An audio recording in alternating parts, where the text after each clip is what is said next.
400 missiles, hundreds of drones, and a question that's left the world stunned.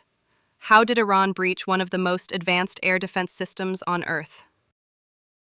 If you're watching this, you're about to understand the tactics, tech, and timing that allowed Iran to do what few thought possible: pierce Israel's Iron Dome and hit strategic targets.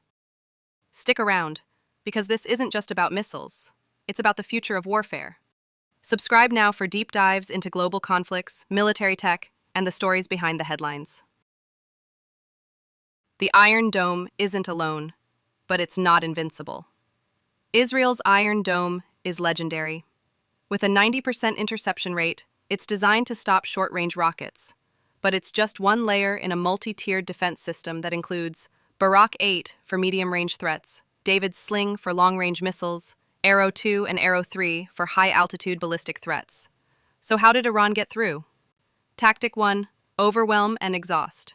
Iran launched 400 missiles and hundreds of drones in a coordinated wave. The goal? Overload the system. Each incoming threat forces Israel to launch interceptors, often 2 per target. But interceptors are limited. Once they run low, gaps open, and Iran knew that. Tactic number 2: hypersonic speed and chaos. Iran's Fateh 2 hypersonic missile is a game-changer. It carries a hypersonic glide vehicle, HGV, that moves at 5 times the speed of sound and doesn't follow a predictable path. It zigzags, dives, and climbs, making it nearly impossible to intercept. Even if detected, the response time is too short. That's how some missiles slipped through the cracks. Tactic number 3: cruise missiles flying under the radar. Unlike ballistic missiles, cruise missiles like Iran's Hoveyzeh fly low and steady, like pilotless planes. They hug the terrain, avoid radar, and strike with precision. Slower, yes, but stealthier. These missiles bypassed radar coverage and hit targets deep inside Israel, including residential areas and military intelligence centers. Tactic number 4: decoys and radar confusion. Iran didn't just send real missiles. It sent decoys, fake drones and dummy missiles that tricked radar systems into thinking they were real threats. This forced Israel to waste interceptors on phantoms, leaving the real weapons to sneak through. Some missiles also carried radar suppression tech, making them invisible to detection systems. Tactic number 5: attrition warfare. This isn't a one-night strike. It's a war of endurance. Iran is betting on attrition, draining Israel's interceptor stockpile, stretching its air force, and forcing it to defend on multiple fronts.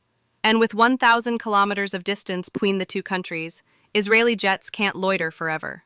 Even with U.S. refueling support, stealth and stamina are limited. What this means for the future. This breach isn't just a tactical win, it's a strategic warning. No defense system is perfect.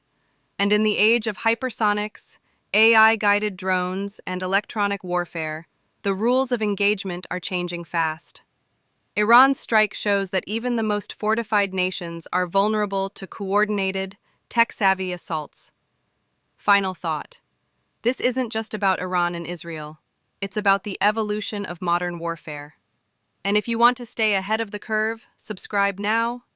We break down the world's most complex conflicts so you don't just watch the news, you understand it. Because in today's world, information is your best defense.